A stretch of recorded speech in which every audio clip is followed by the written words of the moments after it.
Hi, my name is Carrie Caudle, and welcome to Read Aloud with Ms. Caudle. Today we are reading the book The Girl Who Never Made Mistakes by Mark Pett and Gary Rubinstein, illustrated by Mark Pett. Enjoy. The Girl Who Never Made Mistakes by Mark Pett and Gary Rubinstein, illustrated by Mark Pett.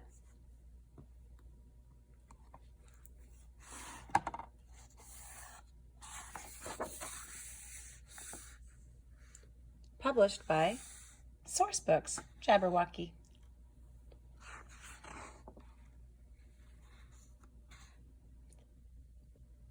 For Beatrice Bottomwell, Friday began like any other day.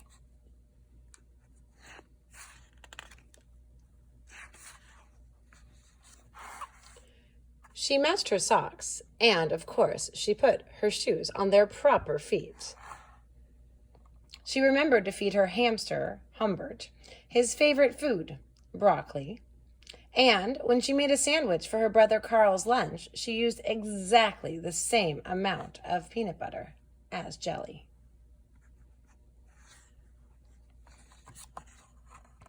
When she stepped outside to greet her fans, she didn't forget to say good morning and thank you.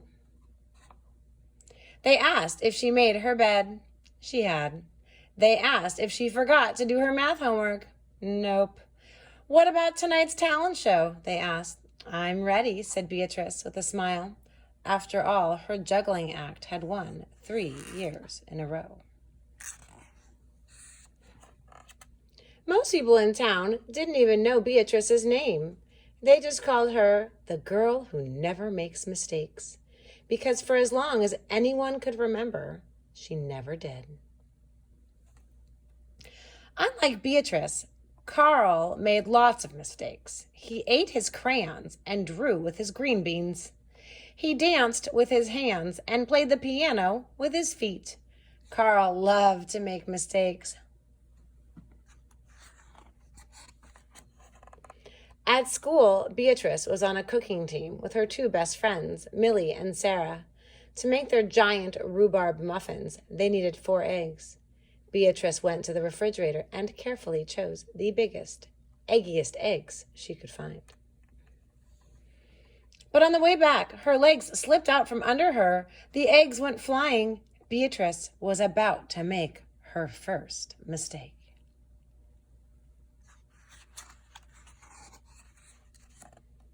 But she didn't. Oh, that was close, thought Beatrice.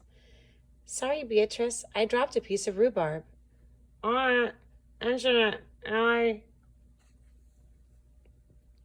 the rest of the school day, Beatrice could not stop thinking about her almost mistake.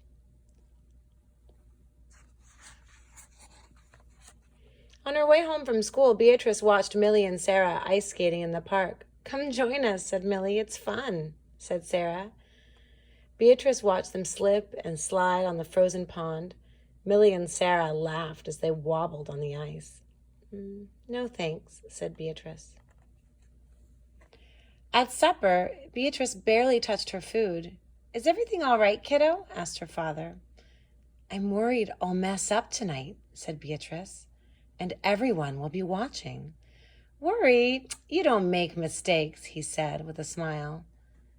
Beatrice tried to smile too.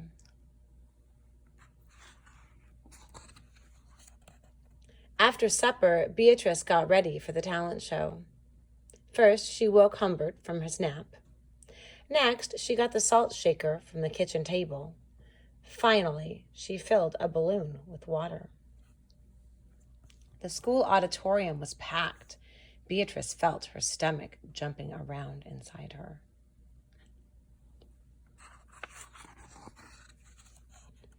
Beatrice waited for her juggling music to begin.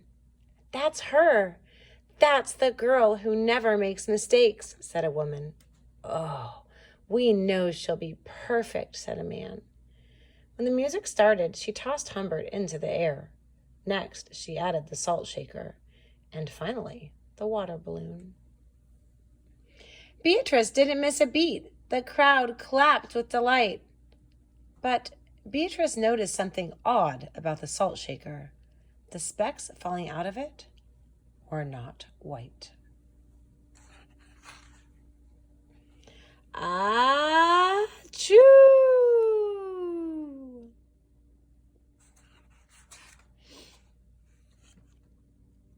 Humbert was so surprised by his sneeze that he grabbed the water balloon with his claws. Kablooey! Humbert, pieces of water balloon, and the pepper rained down on top of Beatrice. For the first time, and as long as anyone could remember, Beatrice made a mistake. And it was a big one. Look at her face.